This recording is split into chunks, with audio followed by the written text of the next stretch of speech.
The sound of Dr. Lawrence Bennett's laughter echoed through Carson Hall's lecture room 305, cutting through the air like a knife. It wasn't the warm kind of laughter that brings people together.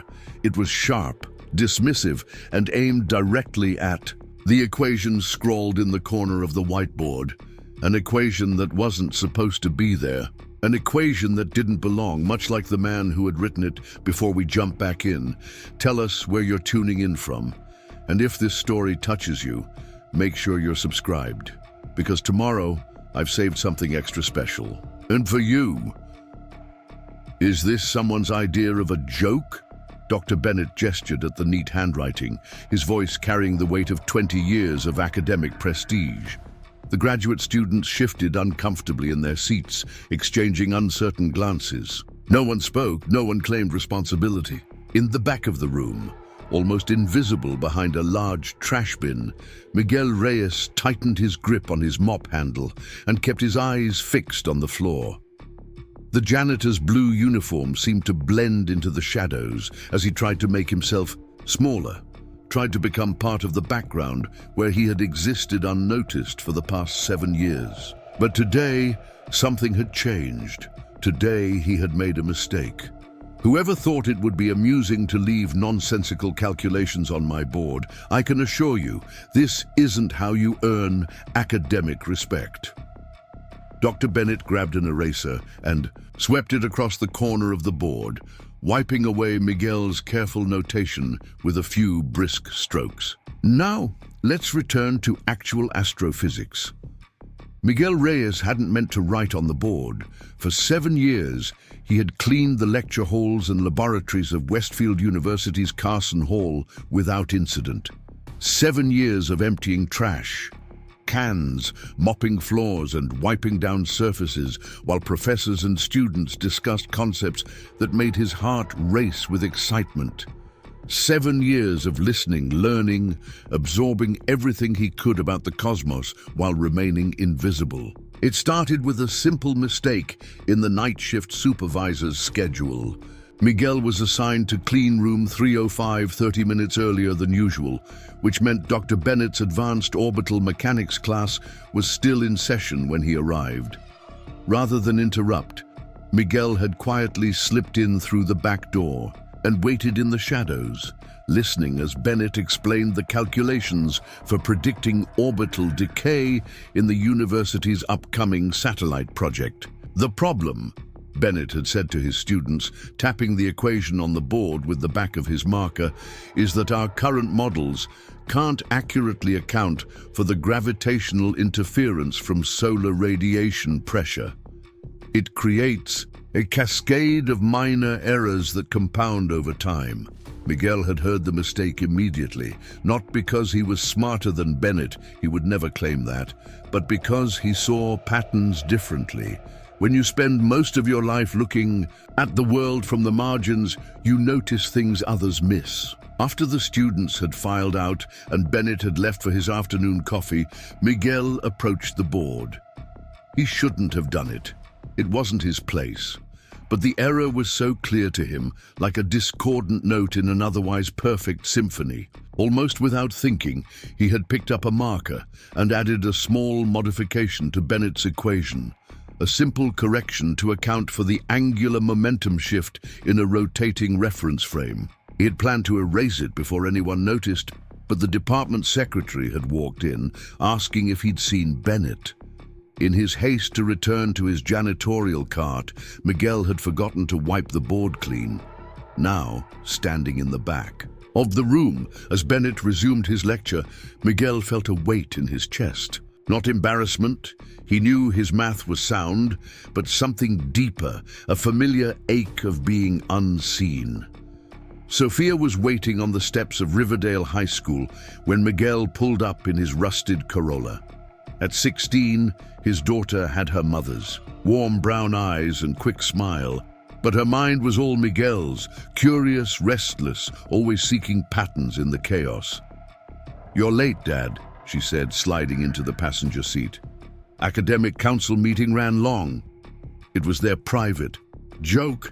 Miguel's job at the university had nothing to do with academics, but Sophia had always found it amusing to imagine her father, a man who solved differential equations for fun, debating theoretical physics with the professors whose offices he cleaned.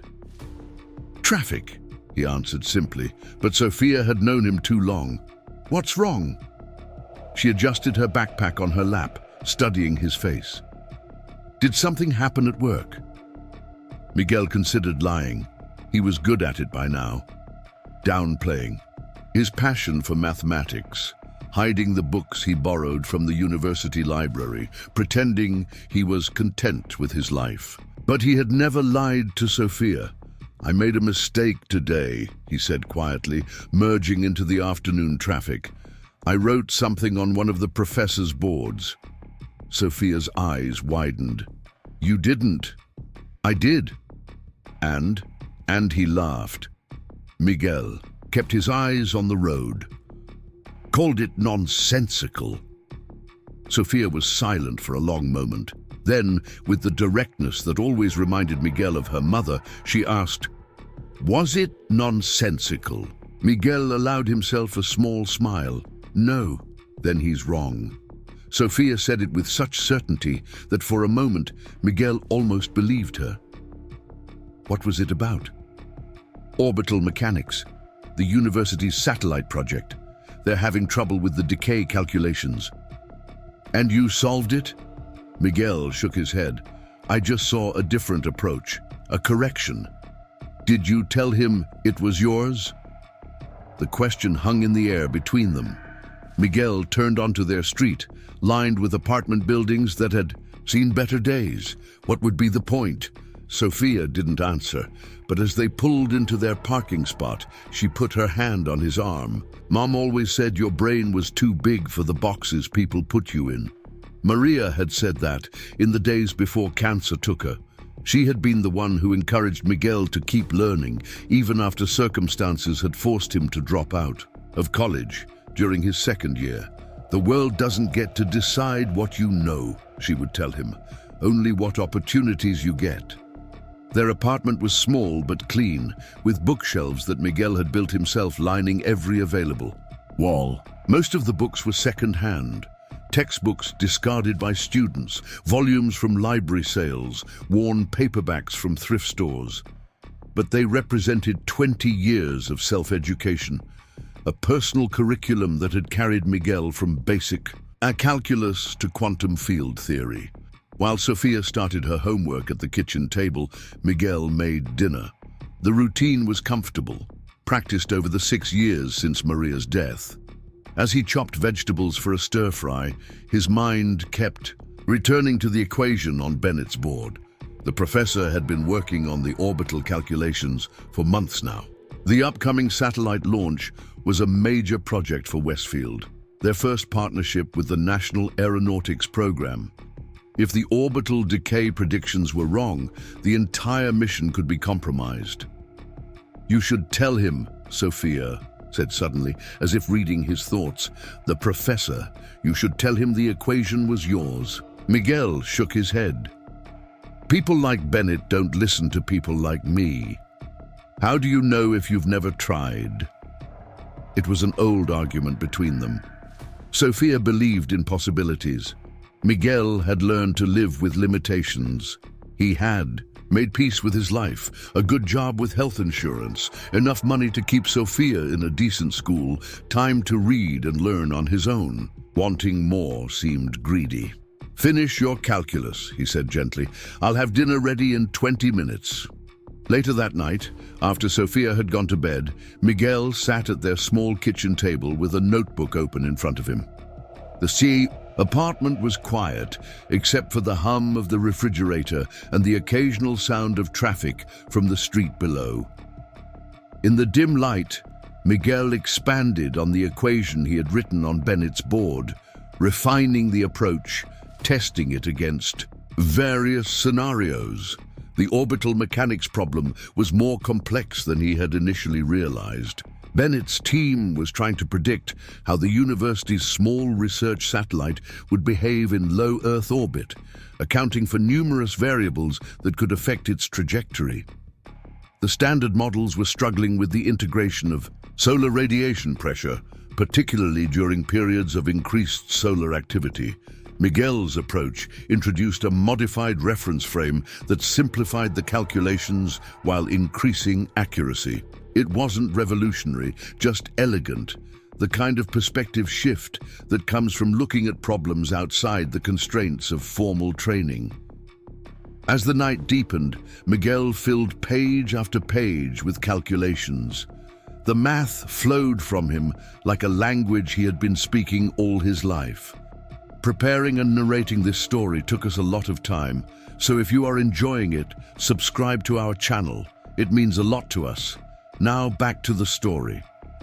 In another reality, one where he hadn't had to drop out of college when his mother got sick, one where a scholarship hadn't fallen through, one where a series of small misfortunes hadn't redirected his path. In that reality, perhaps he would have been the professor instead of the janitor. Miguel closed his notebook as the first light of dawn crept through the window. He had proven his correction worked, at least on paper. But what good was that to anyone? Bennett had already dismissed the equation, and Miguel had no credentials, no standing, no right to be heard in the academic world. Some doors, once closed, remained that way. The next evening, Miguel arrived at Carson Hall earlier than usual. He had volunteered for an extra shift, partly for the overtime, and partly because he wanted to avoid room 305 until he was sure Bennett would be gone. The humiliation of the previous day still stung. He was mopping the first-floor hallway when Dr. Sarah Chen emerged from the small astrophysics lab, arms full of printouts and a look of frustration on her face. Chen was newer to the university, an assistant professor who had joined the department the previous year. Unlike Bennett, she always acknowledged Miguel with a smile or nod when their paths crossed. "Evening, Miguel," she said, shifting the papers to keep them from falling. "Late shift again." "Yes, Dr. Chen. Extra hours this week." She paused, seeming to debate something internally before speaking again. "You know, the strangest thing happened yesterday. Someone left a modification to Dr. Bennett's orbital decay equation on the board in 305. Bennett dismissed it, but..." She hesitated. Miguel kept mopping, his heart suddenly beating faster. But I think it might actually work. I've been running simulations all day." She gestured with the printouts. "The approach is unorthodox, but the results are promising, much better than our current model." Miguel said nothing, focusing intently on a non-existent spot on the floor. "I don't suppose you saw who wrote it?" Chen asked. "You clean that room, right?" "I clean all the rooms, Dr. Chen." Miguel kept his voice neutral. "I didn't see anyone." Chen nodded, disappointment crossing her face. "Well, if you do notice anything, let me know. This could be important for the satellite project." As she walked away, Miguel leaned against his mop, conflict churning inside him. Someone had noticed, someone thought his idea had merit, but revealing himself now after denying involvement would only make things worse. Who would believe a janitor could understand the mathematics of orbital mechanics, let alone improve, upon a respected professor's work? At home that night, Miguel found Sophia at the kitchen table, surrounded by college brochures. "Westfield sent these," she explained. "Early application deadlines are coming up." Miguel picked up one of the glossy booklets. Westfield University was Sophia's dream school, and as an employee, Miguel would receive a significant tuition discount if she were accepted.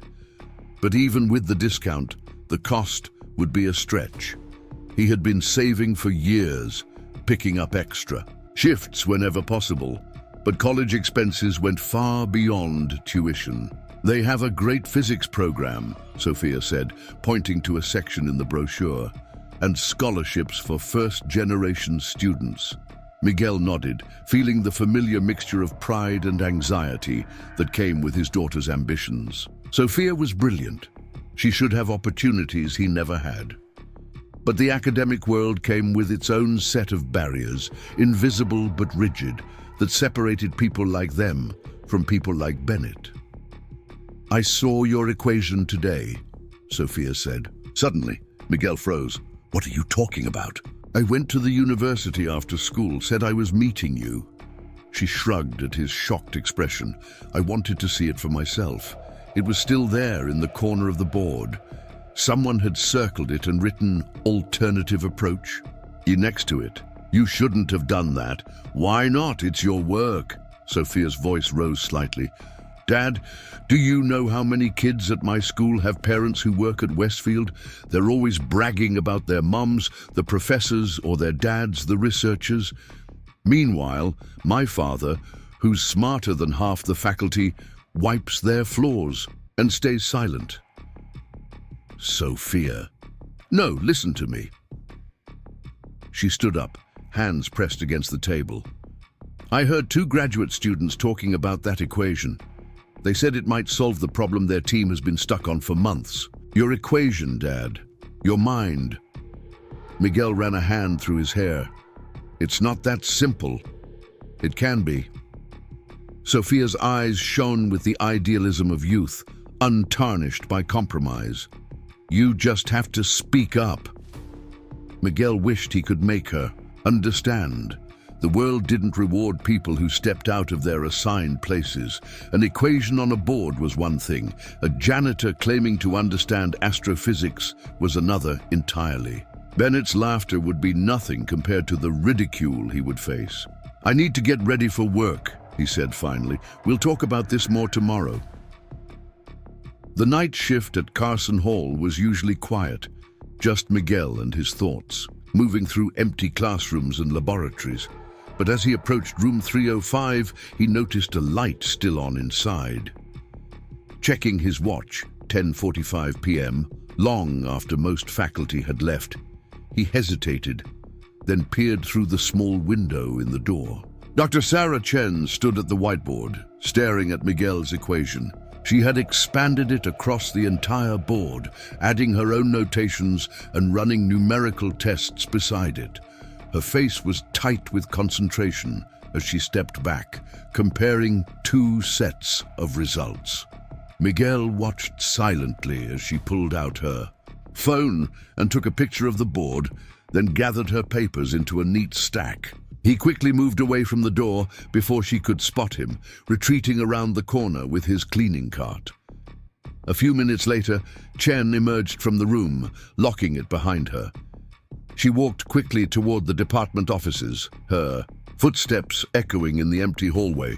Curiosity pulled at Miguel. After ensuring Chen was gone, he unlocked room 305 with his master key and stepped inside. The board was covered with calculations, his original equation now at the center of a web of mathematical exploration. Chen had been testing it against various scenarios, and beside each test was a single word that made Miguel's heart race. Confirmed. He stepped closer, reading her notations. She had applied his approach to the satellite's projected orbital path and found it accurately predicted deviations that the standard model missed. In the corner of the board, she had written, "Who are you?" For a moment, Miguel allowed himself to imagine answering that question. Imagined writing back, revealing himself, stepping into the light of recognition. The fantasy was so tempting it made his chest ache. Instead, he picked up an eraser. This had gone too far already. He needed to remove his equation before it caused more disruption. But as he raised the eraser to the board, the door opened behind him. "I thought it might be you," Dr. Chen said quietly. Miguel turned slowly, the eraser still in his hand. Chen stood in the doorway, arms crossed, a look of quiet triumph on her face. "I'm just cleaning the boards," he said, the lie sounding hollow even to his own ears. "No, you're not." Chen stepped into the room, closing the door behind her. "You were about to erase the most promising solution to our orbital decay problem, a solution you wrote yourself." Miguel said nothing, frozen between denial and admission. I noticed something interesting in the security logs, Chen continued. You were assigned to clean this room the night before that equation appeared, and the handwriting matches some notes I've seen you making in the margins of books in the lounge. Miguel set down the eraser, resignation replacing fear. I'm sorry for interfering with Dr. Bennett's work. It won't happen again. Chen's expression softened with disbelief. You're apologizing? Miguel, that equation is brilliant. It solves a problem we've been struggling with for months. How did you... She stopped, recalibrating her question. Where did you learn orbital mechanics? Miguel hesitated, unaccustomed to discussing his self-education with anyone outside his family. Books, videos. I listen to the lectures sometimes while I'm cleaning. You developed this level of understanding just from that? The skepticism in Chen's voice was tempered with growing wonder. I've always been good with patterns, Miguel said simply, uncomfortable with her attention. Numbers make sense to me. Chen studied him for a long moment. Would you be willing to explain your approach to me? Formally? The request caught Miguel off guard. Dr. Chen, I'm a janitor. I don't have any credentials. Dr. Bennett already made it clear what he thinks of my equation. Bennett didn't know it was yours. And frankly, Bennett isn't always right. Chen gestured to the board. This work speaks for itself. I'd like to hear the thinking behind it directly from you. Miguel looked at the door, calculating the quickest exit from this conversation, from the exposure he had spent years avoiding. But something in Chen's expression, respect, not pity, made him pause. The standard model treats the reference frame as static relative to Earth, he began hesitantly. But if you make it dynamic, rotating with the orbital plane's precession, the calculations simplify. As he spoke, uncertainty gave way to confidence.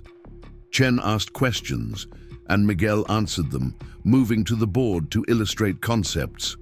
His usual self-consciousness falling away as he lost himself in the mathematics he loved.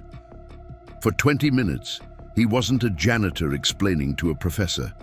They were just two minds exploring a problem together.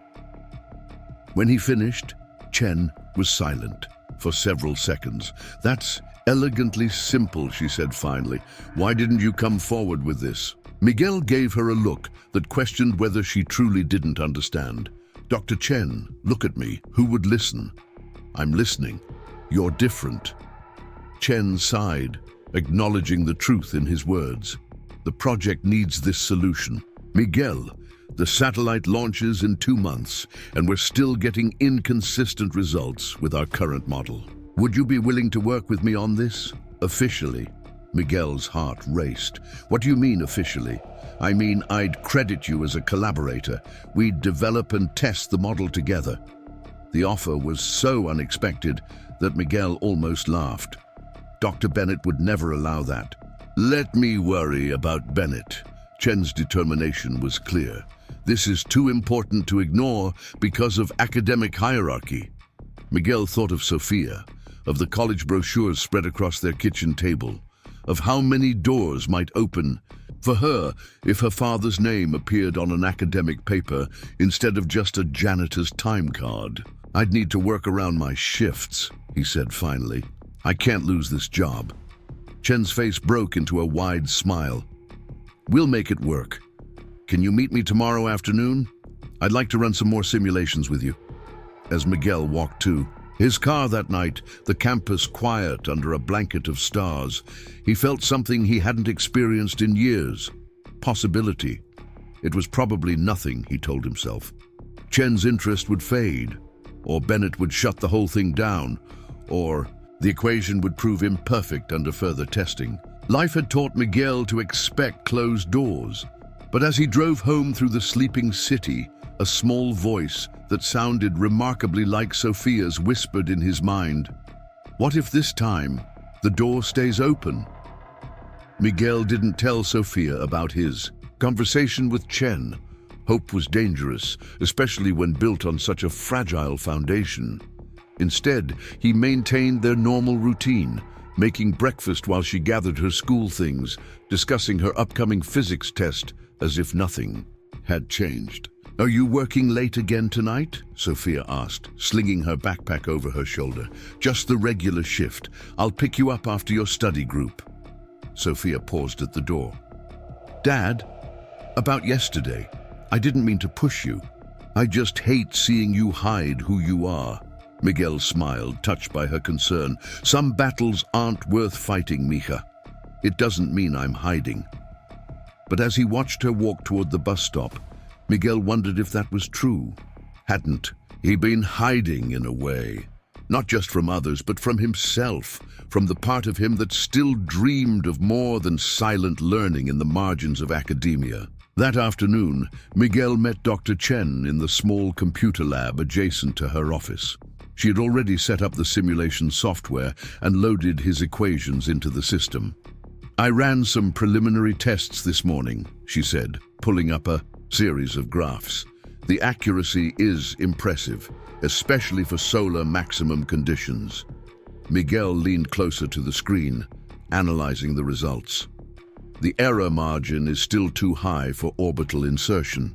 We need to account for magnetic field interactions during polar passes." Chen smiled. "I was thinking the same thing. Here, let me show you what I've been working on." For the next 2 hours, they refined the model together, Miguel suggesting adjustments while Chen implemented them in the simulation. The collaboration was surprisingly natural, each filling gaps in the other's approach. Miguel found himself forgetting the strangeness of the situation. A janitor and a professor working side by side as equals. They were so absorbed in their work that neither noticed Dr. Bennett until he spoke from the doorway.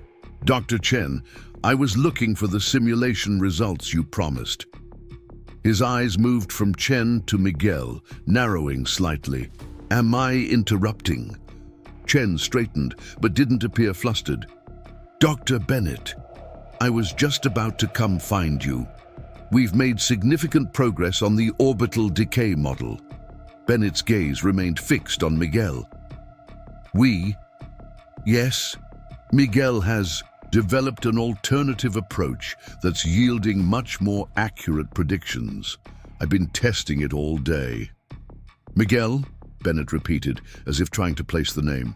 "Miguel Reyes," Chen provided. "He works in building maintenance." "The janitor?" Bennett's tone made the word sound like an accusation. His gaze shifted to the equations on the screen. "And you're suggesting he understands orbital mechanics?" Miguel began to rise. "I should get back to my shift." "No, stay," Bennett said, entering the room fully now.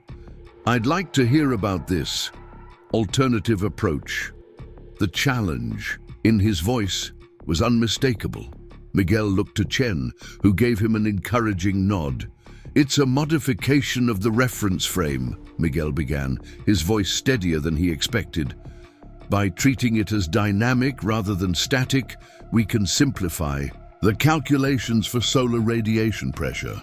Bennett's expression remained skeptical, but he moved closer to the screen. "Show me." Miguel walked through the mathematics, explaining each step of his reasoning. He kept his language precise, technical, the language of equals, not of a janitor addressing a professor. Bennett listened without interruption, his face unreadable. When Miguel finished, Bennett was silent for several long seconds. Then he asked, "Where did you study physics, Mr. Reyes?" "I didn't, sir, not formally."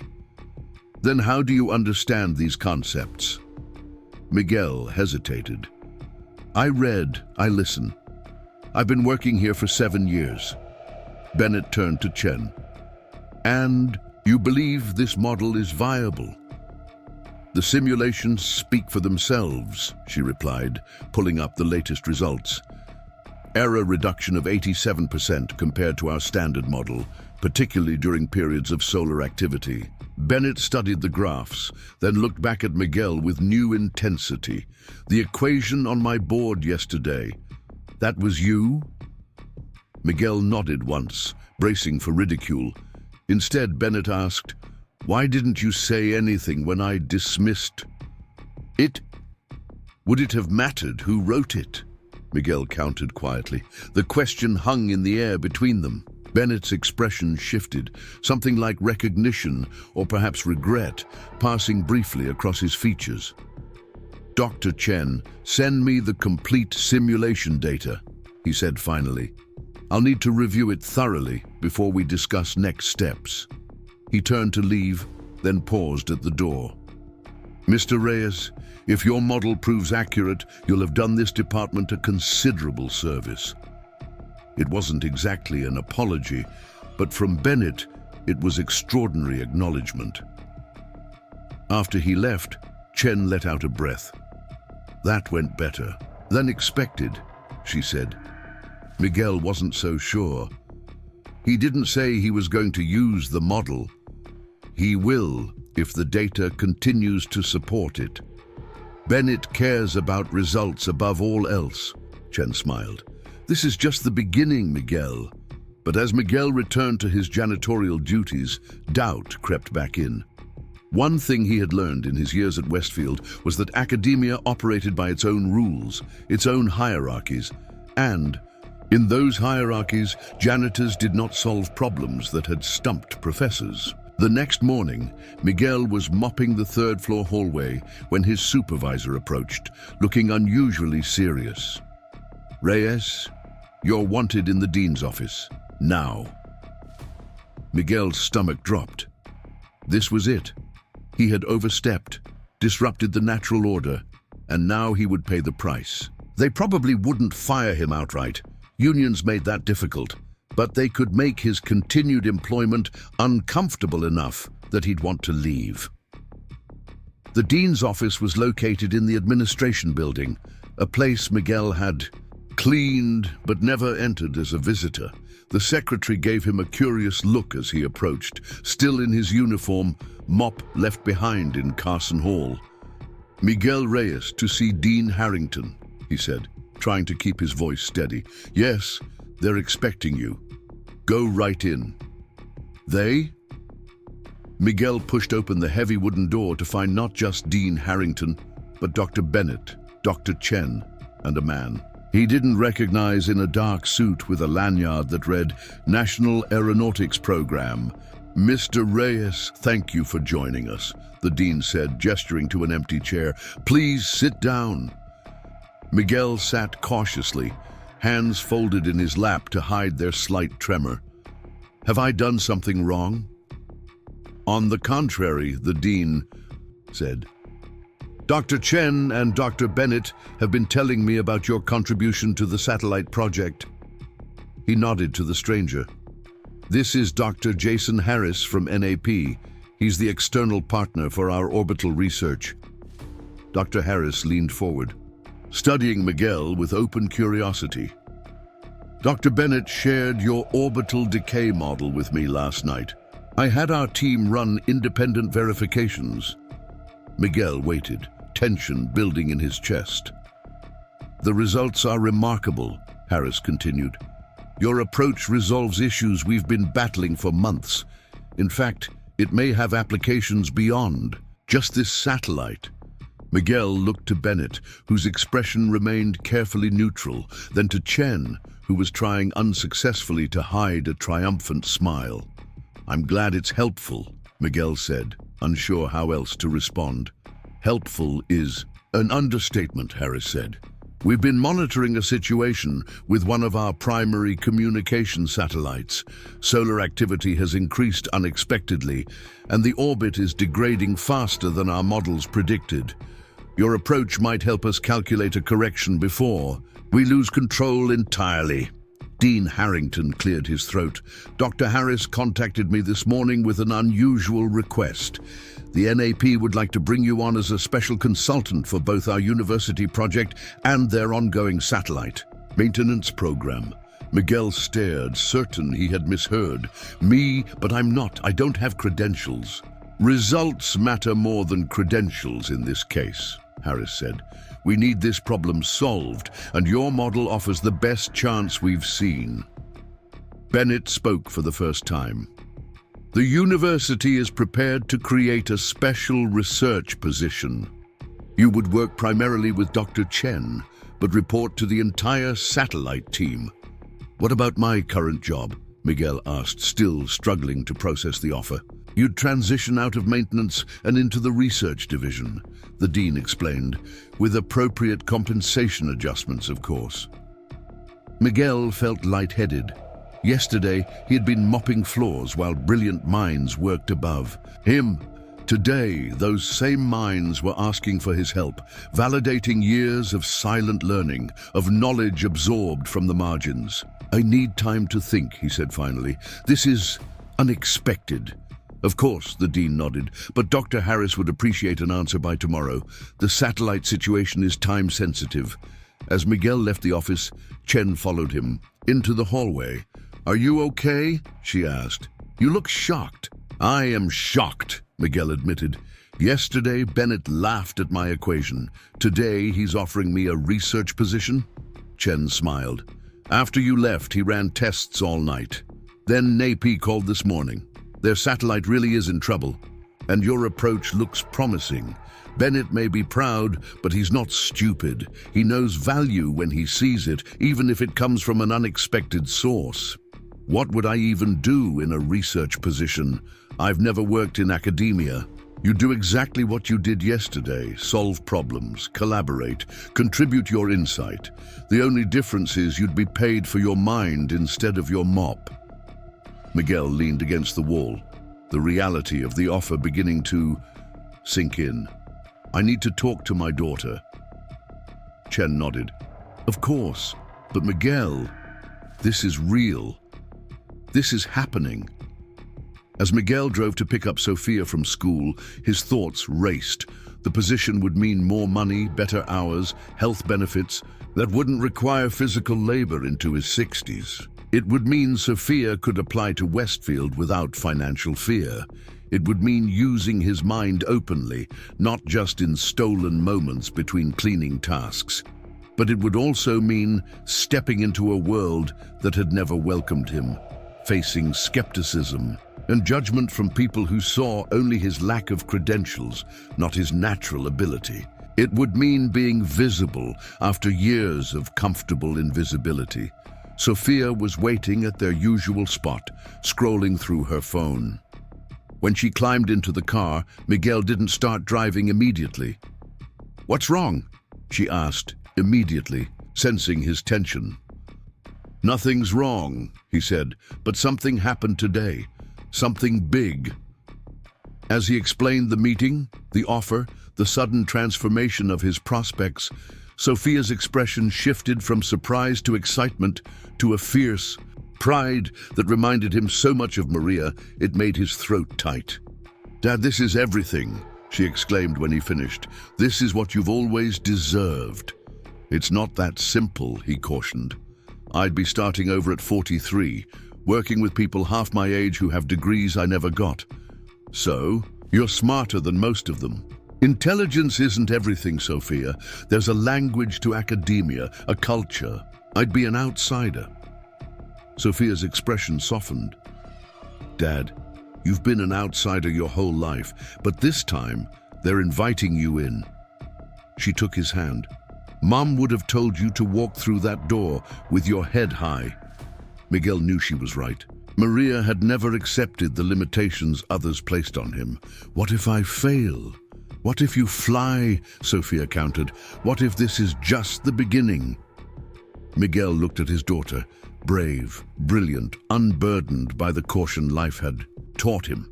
Through her eyes, he could almost see it. A future where his mind was valued, where his voice was heard, where doors opened instead of closed. "I'll give them my answer tomorrow," he said finally.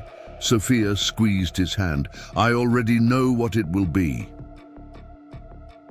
That night, Miguel stood at the window of their small apartment, looking out at the city lights. The same stars that had guided ancient sailors shone above, now joined by the faint trails of satellites, human-made objects moving through mathematically predictable orbits, occasionally needing correction from minds on Earth. His mind, his equations, his chance. On the kitchen table behind him lay his worn notebook, open to a page of orbital calculations. Beside it, a new notebook, empty, waiting, a gift from Sophia with a note that read simply, "Begin again." Tomorrow, Miguel would give his answer.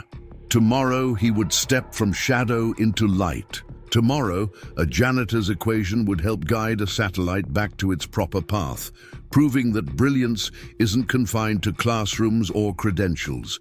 It exists wherever curious minds dare to ask questions no one else thought to ask. But tonight, in the quiet of his home, Miguel Reyes allowed himself something he had denied for too long, the simple pleasure of believing in possibilities. The fluorescent lights of Westfield University's Carson Hall seemed brighter as Miguel Reyes walked through the corridor, no longer pushing a cleaning cart, but carrying a leather messenger bag Sophia had given him that morning. "Every scientist needs a proper bag," she had said, her eyes shining with pride. The worn bag had belonged to her mother, purchased during the brief period when Maria had attended community college before life's responsibilities had pulled her away from her own academic dreams. Miguel's fingers traced the strap as he approached the door marked Satellite Research Laboratory. 2 days ago, he had cleaned this room. Today, he was expected inside as a colleague. He took a deep breath and pushed the door open. The lab was buzzing with activity. Graduate students huddled around computer terminals. Dr. Chen was sketching something on a whiteboard, and Dr. Bennett stood at the center table examining printouts spread across its surface. The conversation dimmed as Miguel entered, all eyes turning to the former janitor now wearing slacks and a button-down shirt instead of his blue uniform. "Miguel, right on time," Dr. Chen called, breaking the awkward silence. She gestured him over to the whiteboard. "We were just discussing implementation protocols for your model." Miguel nodded, acutely aware of the stares following him as he crossed the room.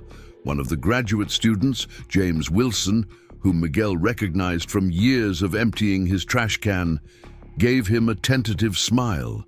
The others maintained expressions of cautious neutrality, their curiosity barely concealed. Dr. Harris from NAP sent over the telemetry data from their troubled satellite, Chen explained, pointing to a series of coordinates on the board. "The situation is more critical than they initially indicated. Orbital decay is accelerating. They're estimating less than 2 weeks before they lose control completely." "Have you run initial simulations with my model?" Miguel asked, surprising himself with his own directness. Bennett looked up from his papers. "Yes, the results are promising but incomplete.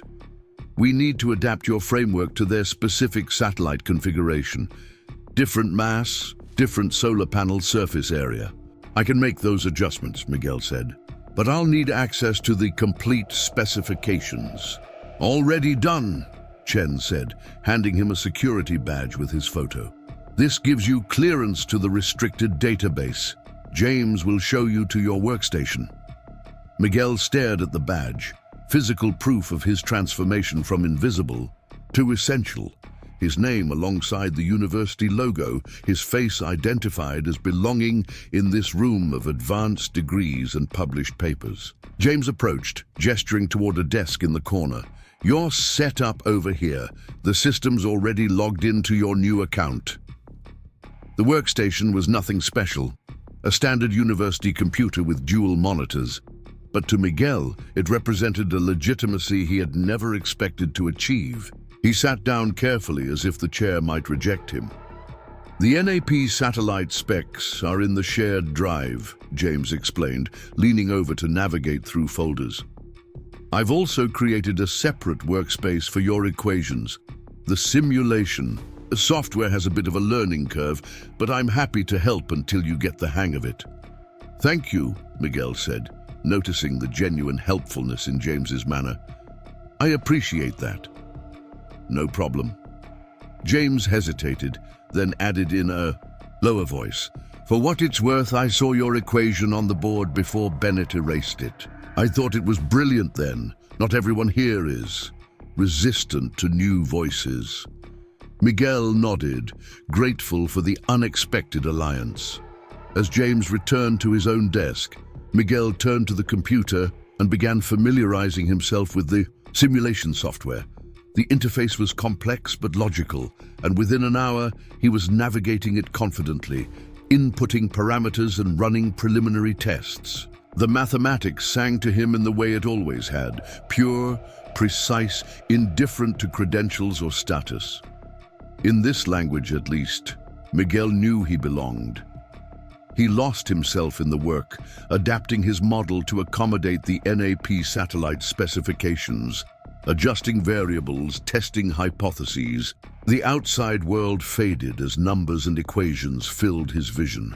He didn't notice Dr. Bennett watching him from across the room, a complicated expression on his face. At lunchtime, Dr. Chen stopped by his desk.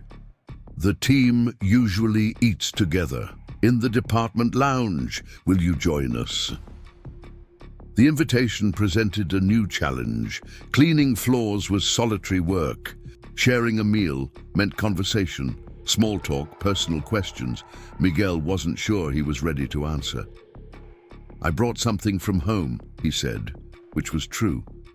A simple sandwich prepared that morning while his mind raced with equations, rather than social anxieties. Chen seemed to understand. Another time then. Don't work straight through though.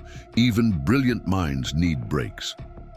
Left alone in the lab, Miguel unwrapped his sandwich and ate while continuing to refine his calculations. The solitude was familiar, comforting. But as he worked, he realized that true belonging would require more than mathematical prowess. It would demand a willingness to integrate, to share not just ideas, but himself. That afternoon, the lab received an unexpected visitor. Dr. Victor Harmon, head of the physics department, arrived with the unmistakable air of authority that had always made Miguel fade into the background during his janitorial rounds. Today, however, disappearing wasn't an option. "So this is our new mathematician," Harmon said, approaching Miguel's desk with Bennett and Chen trailing behind him. "The janitor with the satellite solution." Miguel rose, extending his hand. "Miguel Reyes, it's good to meet you officially, Dr. Harmon." Harmon's handshake was brief, perfunctory. "Bennett tells me you've developed quite the novel approach to orbital mechanics, without any formal training." "I've been studying independently for many years." "Yes, quite remarkable. Self-taught genius and all that." Harmon's tone made the words less compliment than skepticism. "I'm curious, though, if your mathematical insights are so valuable, why spend 7 years mopping floors?" The question hung in the air, its implication clear. Either Miguel wasn't as brilliant as they now believed, or something was wrong with him that had kept him in a menial position. Either way, Harmon was questioning his legitimacy. Before Miguel could respond, Chen interjected, "Miguel's background isn't relevant to the current project, Victor. What matters is that his model works. NAP's preliminary tests confirm it." "Actually, Dr. Chen, my background is relevant," Miguel said quietly but firmly. "I clean floors because life doesn't always afford everyone the same opportunities. My mother got sick when I was in college. I dropped out to care for her, then to support my daughter after her mother died. But lacking formal education doesn't mean lacking knowledge." Harmon's expression didn't change, but something in his eyes shifted. "Fair enough, Mr. Reyes, but university research positions typically require certain credentials. This arrangement is highly irregular." "So is a failing satellite," Bennett said unexpectedly. "NAP specifically requested Miguel's involvement based on his model's performance.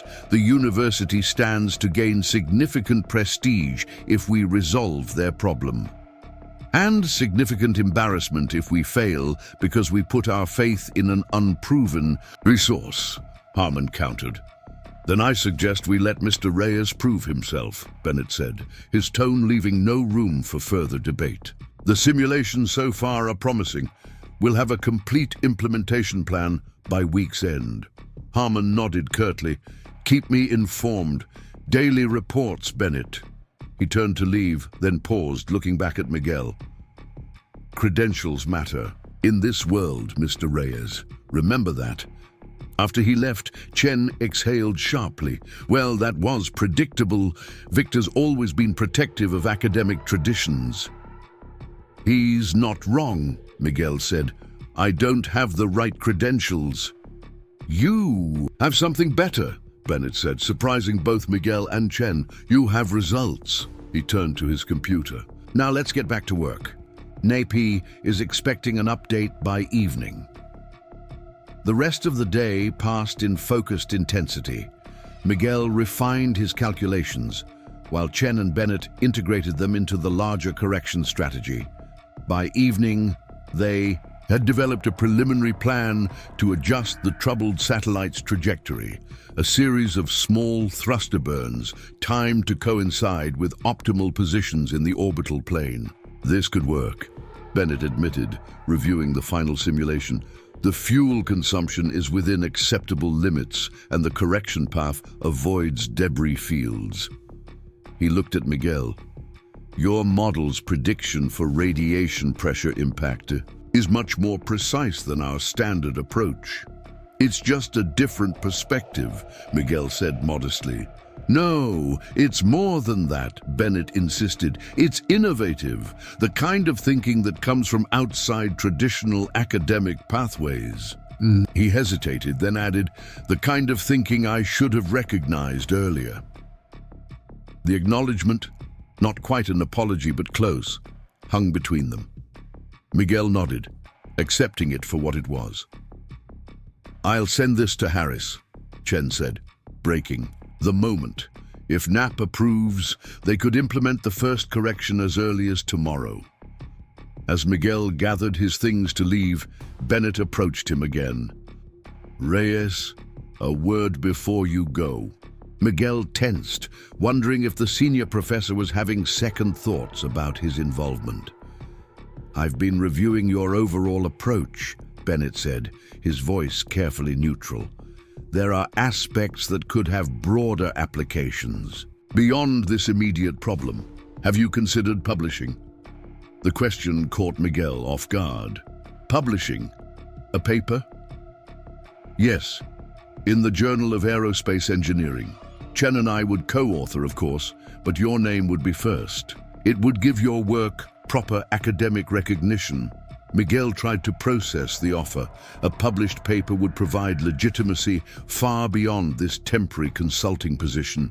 It would be permanent, documented evidence of his contribution to the field. I'd need help with the formatting, the protocols, he admitted.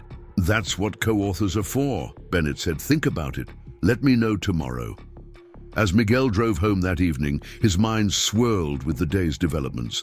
The suspicious gaze of Dr. Harmon, the cautious acceptance of the graduate.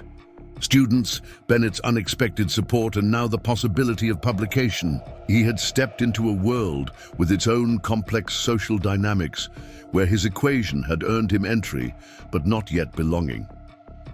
Sophia was waiting eagerly when he arrived home, practically bouncing with anticipation. How was it? Tell me everything. Miguel smiled, her enthusiasm infectious. Different, very different from mopping floors. Dad, details! Over dinner, he recounted the day, the workstation, the satellite data, Harmon's challenge, Bennett's publication offer. Sophia absorbed every word, her expression shifting from excitement to indignation to pride. You should definitely publish, she declared when he mentioned Bennett's offer. Your name in a journal, that's huge. It's more complicated than all that, Miguel cautioned. Publishing means scrutiny, questions about my background, my qualifications. So, let them question. Your work speaks for itself. Miguel wished he shared her confidence. In his experience, brilliant work wasn't always enough to overcome society's expectations about who could and couldn't contribute to scientific advancement. We'll see, he said, not wanting to dampen her enthusiasm. It's only my first day. Let's see if my model actually helps the satellite first. That night, Miguel couldn't sleep. He sat at the kitchen table with his notebook, turning the pages of equations that had once been his private companions and were now being examined by some of the brightest minds in astrophysics. What if they found a fundamental flaw? What if the real-world application failed? What if his moment of recognition was just that, a moment soon to be replaced by the comfortable invisibility of his former life? His phone buzzed with a text message from Chen. Knapp approved the plan. First correction burn scheduled for 10 a.m. tomorrow. Be there early. Miguel stared at the message, reality sinking in. Tomorrow, his mathematics would guide a multi-million-dollar satellite orbiting 22,000 miles above Earth. If he was wrong, the consequences would be far greater than a mocking laugh from a professor. Morning came too quickly. Miguel arrived at the lab to find it transformed into a mission control center of sorts. Additional monitors had been set up. A large projection screen displayed orbital trajectories, and several unfamiliar faces in suits mingled with the university team. Dr. Harris from NAP spotted him first. There he is, the man of the hour. He approached with hand extended. Your correction strategy has our entire team excited, Mr. Reyes. If this works, we'll be implementing your model across our entire satellite network. Miguel shook his hand, trying to project confidence he didn't entirely feel. Let's hope it performs as expected. Oh, I have faith, Harris said. The simulations are the most promising we've seen. Chen guided Miguel to a central workstation, where Bennett was already reviewing telemetry data. We're receiving real-time updates from the satellite, she explained. Its current position matches your model's prediction almost exactly. The first burn is scheduled for 3 minutes. From now, Bennett added. It's a small adjustment, just 1-2 seconds of thruster activation, but it should be enough to verify the model's accuracy. The room quieted as the countdown began. Miguel watched the monitors, aware of every heartbeat, every breath. This was the moment his lifetime of silent learning would face its ultimate test, not in a classroom, not on a whiteboard, but in the unforgiving vacuum of space. Burn execution in 5, 4, 3, 2, 1. Initiating, announced one of the NAP technicians. On the screen, a small indicator flashed, confirming the thruster activation. Now came the waiting. It would take several minutes for the satellites to complete enough of its orbit to measure the effectiveness of the correction. Miguel felt a hand on his shoulder and turned to find James standing beside him. Nervous? The graduate student asked quietly. Terrified, Miguel admitted. James smiled. That's how you know it matters. The minutes stretched like hours. Miguel stared at the trajectory projection, watching for the slightest deviation from the predicted path. Chen paced behind him, while Bennett remained perfectly still, his focus intense. Finally, the telemetry updated. New coordinates appeared on the screen, and the projection adjusted. Correction successful, the NAP technician announced. Orbital deviation reduced by 4% after single burn. A murmur of approval rippled through the room. Dr. Harris clapped his hands once, sharply. Excellent. Exactly as predicted. Schedule the second burn for the next optimal window. Relief flooded through Miguel, so profound it made him lightheaded. He had done it. His equation, born in the quiet margins of his janitor's existence, had just adjusted the path of a satellite circling the planet. Well done, Bennett said simply, his usual reserve softened by genuine approval. The rest of the day unfolded in a series of successful corrections. By afternoon, the satellite's orbit had stabilized significantly, its trajectory now within acceptable parameters. The NAP team was ecstatic, already discussing implementation of Miguel's model across their fleet. As the excitement quieted and the visitors departed, Dr. Harmon reappeared. He had been watching from the back of the room during the final correction, his expression unreadable. "Impressive work," he said, addressing Miguel directly. "Dr. Harris speaks very highly of your contribution." "Thank you," Miguel replied, wary of the compliment given Harmon's earlier skepticism. He's also expressed interest in establishing an ongoing collaboration between Knapp and Westfield, with you as a key participant. Harmon's tone remained neutral, but his gaze was evaluative. Such a partnership would be valuable to the university. "No, I'd be honored to continue working with NAP," Miguel said carefully. "Good, because I've been authorized to offer you a more permanent position. Research associate in the Department of Physics, with a focus on orbital mechanics and satellite systems." Miguel stared at him, certain he had misheard. "A permanent position. Contingent on completion of certain formal requirements, of course," Harmon added quickly. "You'd need to earn at least a master's degree, which the university would help facilitate given your unusual circumstances." The offer was simultaneously validating and humbling. Recognition of his abilities paired with a reminder of his lacking credentials. "I'd need to consider the terms," Miguel said, maintaining his composure despite the turmoil of emotions beneath. "Of course.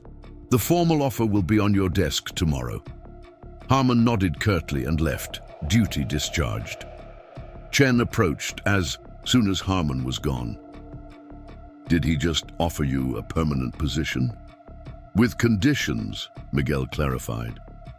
"I'd need to get formal degrees." "That's actually quite generous coming from Victor," Chen said, looking impressed. "He must have gotten pressure from above after the NAP praised your work." "Or he's realized your value," Bennett interjected, joining the conversation. "Not everyone is as slow to recognize genuine talent as I was." The admission seemed to cost him something, but he continued. "The publication offer still stands, by the way. In fact, I think we should expand it to include today's practical application." Miguel felt overwhelmed. In the span of 3 days, he had gone from being invisible to being offered authorship and a permanent research position. It was too much, too fast, too contrary to everything life had taught him about the rigidity of social boundaries. "I need some air," he said, stepping away from the crowded lab and into the hallway. He walked without direction, eventually finding himself in a familiar service corridor where cleaning supplies were stored. The sight of mops leaning against the wall, the smell of industrial cleaner, these had been the constants of his life for 7 years. Now he stood at a crossroads, one path leading back to this comfortable invisibility, the other toward recognition that still felt borrowed, temporary, someone else's life rather than his own. A door opened at the end of the hallway, and Miguel tensed, ready to explain his presence out of habit, but it was just a student exiting a classroom, paying him no attention whatsoever, not because he was invisible in his janitor's uniform, but because he was just another person in regular clothes, belonging to the academic landscape. The realization struck Miguel with unexpected force. He was passing, blending in, not through. Active deception, but through simple acceptance by others. The badge on his belt, the clothes Sophia had helped him select, the notebook in his hand. These external markers signaled a belonging that felt fraudulent, but looked authentic to everyone. Else, was that what credentials really were? External markers of internal capacity? If so, perhaps Harmon's conditions weren't just barriers, but bridges, ways to align his unusual path with the normative markers society recognized. Miguel returned to the lab with new clarity. The team was still celebrating, Chen distributing, coffee from the department lounge, James explaining the correction protocol to newer graduate students with animated gestures. Bennett noticed Miguel's return first. "Everything all right, Reyes?" "Yes," Miguel said, his decision made. "I'd like to accept the publication offer, and I'll consider Dr. Harmon's position once I see the terms." Bennett nodded, something like, approval in his expression. Good. We'll start drafting the paper tomorrow. An app has already requested advanced copies. As the day wound down, the lab gradually emptied until only Miguel remained, staring at his equations on the main screen. They looked different somehow. No longer private musings, but public contributions. No longer just thoughts, but actions that had real-world impact. His phone buzzed with a text from Sophia. How did it go? Did the satellite live? Miguel smiled and typed back, it worked. All corrections successful. 3 dots appeared as she typed her response. Told you so. When are you coming home? I have a surprise. Leaving now, he replied, gathering his things. The drive home was surreal. The same streets, the same traffic, but Miguel felt altered, as if the day's events had rearranged something fundamental within him. He wasn't naive enough to believe all barriers had fallen. Harmon's conditional offer made that clear, but a door had opened, and he had chosen to walk through it. Sophia was waiting outside their apartment building, practically vibrating with excitement. As soon as Miguel parked, she rushed to the car, waving an envelope. Open it, she demanded, thrusting it into his hands as he stepped out. Miguel recognized the Westfield University logo immediately. What's this? Just open it. He carefully unsealed the envelope and removed the letter inside. Dear Ms. Reyes, we are pleased to inform you that you have been accepted to Westfield University's early admission program for exceptional students. Miguel looked up, stunned. Sophia, when did you apply? Last semester, she admitted, before any of this happened with you. I got the letter today, early acceptance with a partial scholarship. Her eyes shone. But now, with your new job, we could actually afford the rest. I could really go. We could both be at Westfield. Miguel pulled his daughter into a tight embrace, emotion overwhelming him. You did this on your own merit, he said fiercely. Not because of me or my new position, because you're brilliant. Like father, like daughter, she said, her voice muffled against his shoulder. That night, as Sophia called friends to share her news, Miguel sat on their small balcony, looking up at the night sky. Somewhere up there, a satellite was following its corrected path because of equations he had written. And here on Earth, doors were opening. For him, for Sophia, for possibilities neither had dared imagine a week ago. His phone buzzed with a text from Chen. NAPI wants you at tomorrow's planning session for the fleet-wide implementation. 9 a.m. sharp. Wear your best shirt. Press will be there. Press. Public recognition. His name and face no longer invisible but spotlighted. The thought was terrifying and exhilarating. Miguel looked up again at the stars, at the invisible mathematics guiding celestial bodies in their dance. For most of his life, he had been like those calculations, essential but unseen, working quietly beneath the visible surface of things. Now he was stepping into the light, not just for himself, but for Sophia, for others who might recognize their own potential in his unlikely journey. Tomorrow would bring new challenges, new doubts, new moments of belonging and alienation. But tonight, Miguel allowed himself to simply exist in this moment of transition, no longer defined solely by what he cleaned, but increasingly by what he created. The stars continued their predictable paths overhead, indifferent to human categories and credentials. In their light, Miguel saw what had always been true, but rarely acknowledged. Knowledge belonged to those who sought it, regardless of the paths they traveled or the badges they wore. His journey was unusual, but his destination, understanding, was universal. Sophia joined him on the balcony, following his gaze upward. Which one is yours? Your satellite? You can't see it with the naked eye, Miguel explained. It's too small, too far. But you know it's there, she said. You can track its path. Yes, he agreed, thinking of trajectories both celestial and personal. I know exactly where it's going now. 6 months transformed Carson Hall into a different world for Miguel Reyes. The corridors, where he had once pushed a mop cart, now echoed with greetings from professors and students who recognized him not as maintenance staff, but as the mathematician, whose model had saved a multi-million-dollar satellite and revolutionized orbital decay calculations. His workspace had expanded from a corner desk to a proper office, small but private, with a nameplate on the door that still gave him pause whenever he approached it. Miguel Reyes, Research Associate in Orbital Mechanics. Words that represented not just a change in employment, but a fundamental shift in identity. The morning sunlight streamed through his office window as Miguel reviewed the final galleys of his paper for the Journal of Aerospace Engineering. His name appeared first in the author list, followed by Bennett's and Chen's, an ordering that had been Bennett's insistence, not Miguel's expectation. The publication date was set for next month, and already researchers from institutions across the country had requested advance copies. A knock at the door interrupted his review. Dr. Lawrence Bennett entered, his customary formality now tempered with a respect that had evolved gradually over the past months. "The NAP representatives will be here at 11, Bennett said without preamble. "They're bringing the director this time." Miguel nodded, trying to hide his nervousness.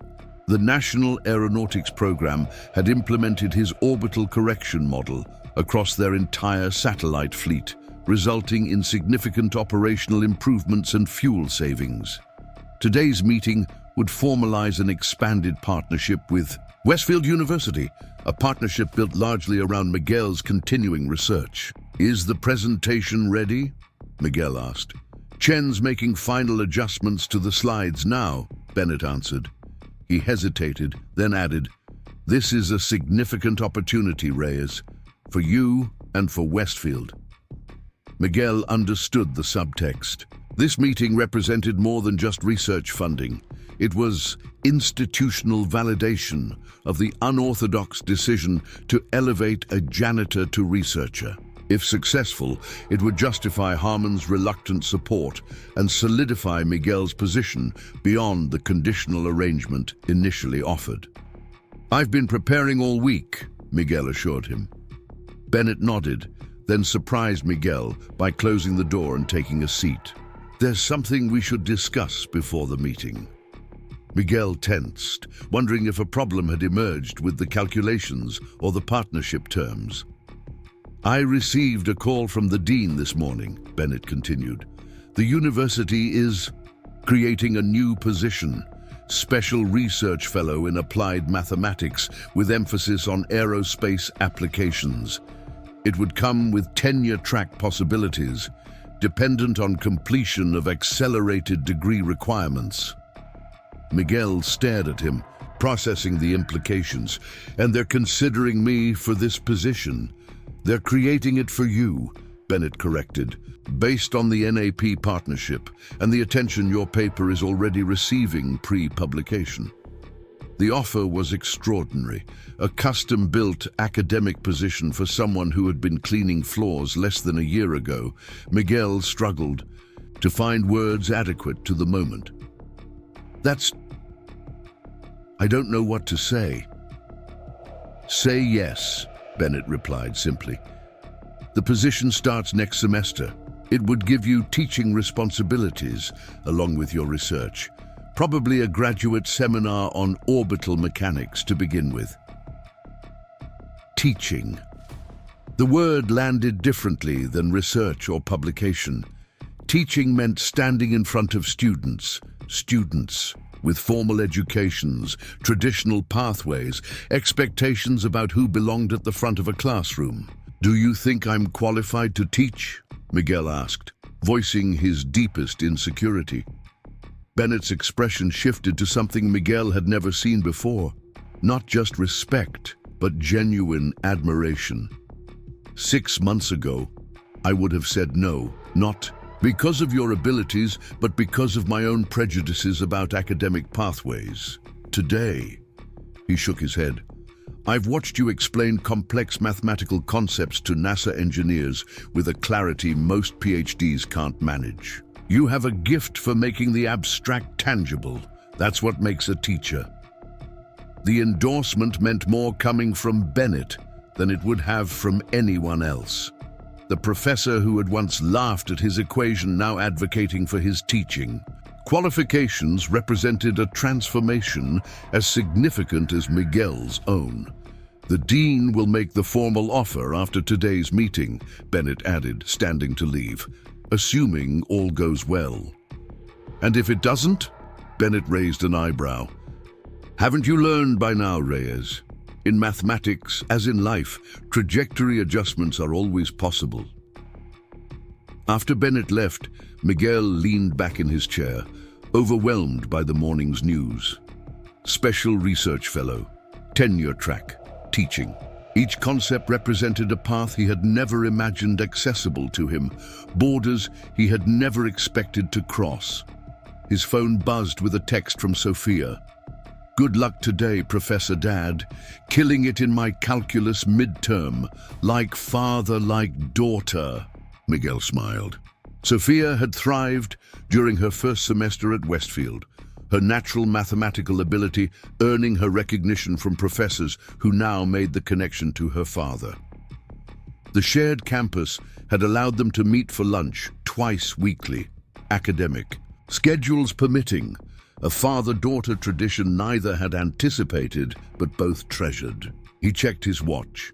The NAP meeting was still 2 hours away, time enough to review his notes once more and perhaps walk through the presentation with Chen.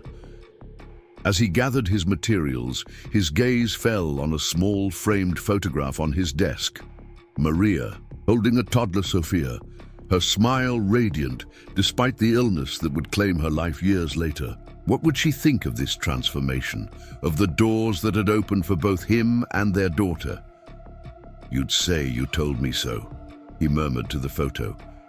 You always believed this was possible. The knock that interrupted his thoughts wasn't Bennett's crisp tap, but something gentler. Dr. Sarah Chen peeked in, her expression uncharacteristically flustered. Miguel, we may have a situation. The NAP director arrived early and brought their chief orbital analyst, a Dr. Grayson Jensen. He's reviewing our model right now and asking very pointed questions. Miguel frowned. What kind of questions? Technical ones. About the reference frame transformation, the solar radiation pressure calculations. He's challenging some of the fundamental assumptions. This was unexpected. The NAP engineers had implemented Miguel's model across their network without raising significant concerns. A last-minute technical challenge could undermine the partnership agreement. Where are they now? Main conference room. Bennett's trying to address the concerns, but Grayson keeps referring to alternative approaches from European space agencies. Miguel gathered his notes quickly. Let's go. The conference room was tense when they arrived. Bennett stood at the whiteboard, his usually composed demeanor showing signs of strain as he defended a mathematical point to a silver-haired man in an expensive suit. Dr. Harmon was present as well, his expression caught between diplomatic smoothness for the visitors and growing alarm at the technical dispute. The NAP director, a distinguished woman Miguel recognized from previous video conferences, sat at the head of the table, watching the exchange with careful neutrality. Beside her sat a younger man with wire-rimmed glasses and a tablet computer, displaying orbital calculations. This, Miguel assumed, was Dr. Jensen. Ah, Miguel, Harmon said, spotting him at the door. Perhaps you can address Dr. Jensen's concerns about your model's applicability to geosynchronous orbits. All eyes turned to Miguel. The janitor turned mathematician, the outsider whose unorthodox approach had saved one satellite and now guided dozens more. In that moment, Miguel felt the weight of his unusual path, the absence of degrees and publications that normally provided credibility in such settings. But he also felt something else, confidence born from the mathematics itself. His model worked. The satellites proved it daily. Theoretical objections couldn't override practical success. "Dr. Jensen," Miguel said, approaching the whiteboard, "I understand you have concerns about our approach." Jensen looked up, assessing Miguel with the practiced scrutiny of someone accustomed to evaluating academic peers. "My primary concern relates to the transformation equation you've employed. It produces excellent results for the specific satellite configuration we initially tested, but I question its scalability across our broader network, particularly for higher orbits." Miguel nodded, understanding the concern. "May I?" he asked, gesturing to the whiteboard. Without waiting for permission, he began writing, starting with Jensen's objection and working through the mathematical implications. "The key insight isn't in the equation itself, but in the reference frame," he explained, his marker moving confidently across the board. "Traditional models treat solar radiation pressure as an external force acting on a static frame. Our approach incorporates the radiation as a feature of the frame itself," Jensen interrupted, leaning forward with sudden interest. "You're not just calculating the effect, you're integrating it into the coordinate system." "Exactly," Miguel confirmed, continuing the derivation, "which means the higher the orbit, the more pronounced the advantage of our model, not less."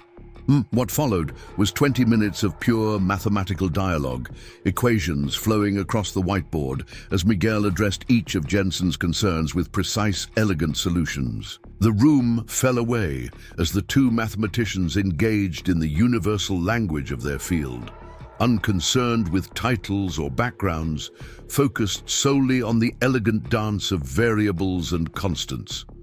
And that's why the European approach, while theoretically sound, requires recalibration at each orbital position, Miguel concluded, setting down the marker. Jensen stared at the board, then at Miguel, a slow smile spreading across his face. "That's brilliant. Unconventional, but brilliant." He turned to the NAP director. "He's right, Catherine. This model isn't just viable for our current network. It's superior to anything we've implemented before." The director nodded, satisfaction evident in her expression. "So we can proceed with the partnership agreement as planned?" "Absolutely," Jensen confirmed. "In fact, I'd recommend expanding the scope to include research applications for our deep space probes as well." Harmon, who had watched the exchange with growing relief, stepped forward. "Westfield would be delighted to explore those additional applications." As the meeting transitioned to administrative details of the partnership, Miguel caught Bennett's eye across the room. The professor gave him a subtle nod, acknowledgement not just of crisis averted, but of expertise demonstrated, belonging earned. Hours later, after the NAP delegation had departed with signed partnership agreements and promises of substantial research funding, Miguel found himself alone in his office again, the afternoon sun casting long shadows across his desk. The meeting had been a complete success, concluding with the Dean's formal offer of the Special Research Fellow position, presented in front of the NAP representatives for maximum impact. A knock at his door revealed James Wilson, the graduate student who had been the first to welcome Miguel into the research team months ago. "I heard it all went well," James said, leaning against the doorframe. "The NAP partnership, the fellowship, offer. Congratulations." "Thank you," Miguel replied, still processing the day's events himself. "A bunch of us are going out to celebrate. Chen, some of the research team. We thought you might want to join us." The invitation represented yet another boundary crossed, social integration, not just professional acceptance. 6 months ago, Miguel would have declined, retreated to the comfort of separation. Today, he found himself nodding. "I'd like that. Let me just text Sophia first." James smiled, Already done. She's meeting us there. Said she wouldn't miss celebrating her dad's big day. As Miguel gathered his things, a final knock sounded. Dr. Harmon stood in the doorway, his usual authoritative demeanor somewhat subdued. Reyes, a moment. James tactfully excused himself, leaving Miguel alone with the department head, whose initial skepticism had been among the hardest barriers to overcome. I wanted to congratulate you personally, Harmon said formally. Today's presentation was exemplary. The NAP partnership is a significant achievement for Westfield. Thank you, Dr. Harmon. Harmon hesitated, seeming to struggle with whatever he had come to say. I also owe you an apology, he finally continued. When you first joined the department, I was resistant to the unconventional nature of your appointment. Miguel nodded, acknowledging the understatement without comment. I believed deeply in traditional academic pathways, Harmon continued. Degrees, publications, the established sequence of professional development. Your success challenged those beliefs in ways that have been educational for me as well. The admission clearly cost Harmon something in pride, making it all the more significant. I appreciate that, Miguel said simply. The fellowship position comes with my full support, Harmon added, and I've approved an expedited pathway for your master's and doctoral studies, should you choose to pursue them alongside your research and teaching responsibilities. I do intend to, Miguel confirmed. Sophia and I will be working on our degrees together, apparently. She finds that very amusing. A ghost of a smile touched Harmon's usually stern features. Family tradition is important in academia too. He extended his hand. Welcome to the faculty, Professor Reyes. Professor Reyes. The title still felt borrowed, like clothing that hadn't yet adapted to his shape. But as Miguel shook Harmon's hand, he realized that belonging wasn't a single moment of arrival, but a continual process of becoming, of claiming space, of redefining boundaries, of expanding what was possible. Later that evening, at a restaurant near campus where the research team had gathered to celebrate, Miguel found a quiet moment alone at the bar while the others ordered dessert. The past hours had been filled with congratulations, jokes, stories, the easy camaraderie of colleagues rather than the careful distance of hierarchical relationships. Pretty different from the night shift, huh? Miguel turned to find Rosa Mendez beside him, still wearing the uniform of Westfield's cleaning staff. She had been hired to replace him on the Carson Hall rotation, a fact that had created an initially awkward dynamic when they occasionally crossed paths. Very different, Miguel agreed. How are things in building services? Same as always. Floors need mopping whether satellites fall from the sky or not. She nodded toward the table where his colleagues sat. They've accepted you. That's good. It's been a process, Miguel admitted. Still is sometimes. Rosa studied him thoughtfully. You know, when you first got promoted, there was talk. Some people said you got lucky, that you'd be back mopping floors within a month when they realized you were in over your head. Miguel wasn't surprised. He'd expected such talk. But then the satellite correction worked, Rosa continued. And the articles started appearing in the university paper, and suddenly you weren't just the janitor who got lucky. You became something else. Oh, what's that? Proof, she said simply. Proof that the lines between us aren't as fixed as everyone pretends. Proof that sometimes what looks like luck is actually years of unrecognized preparation meeting a rare moment of opportunity. Miguel considered her words. I don't know if I'm comfortable being a symbol. Doesn't matter if you're comfortable with it, Rosa replied with a shrug. My daughter is a freshman in high school, wants to study chemistry but was getting discouraged. People like us don't become scientists, she told me last year. Last week she showed me her college application list, all science programs. When I asked what changed, she mentioned your name. The weight of that responsibility settled on Miguel. not just his own path, but its meaning to others who saw their possibilities reflected in his journey. "Tell her the hardest part isn't the science," he said after a moment. "It's believing you belong in the conversation." Rosa nodded. "I'll tell her." She glanced at her watch. Break's over. Some professor spilled coffee in the physics lounge. Floors don't mop themselves. As she turned to leave, Miguel called after her. "Rosa, thank you." She smiled. "For what?" "I'm just doing my job. Same as you."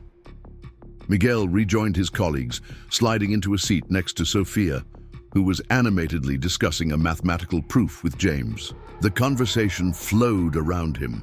Orbital calculations, department politics, plans for the expanded NASA partnership.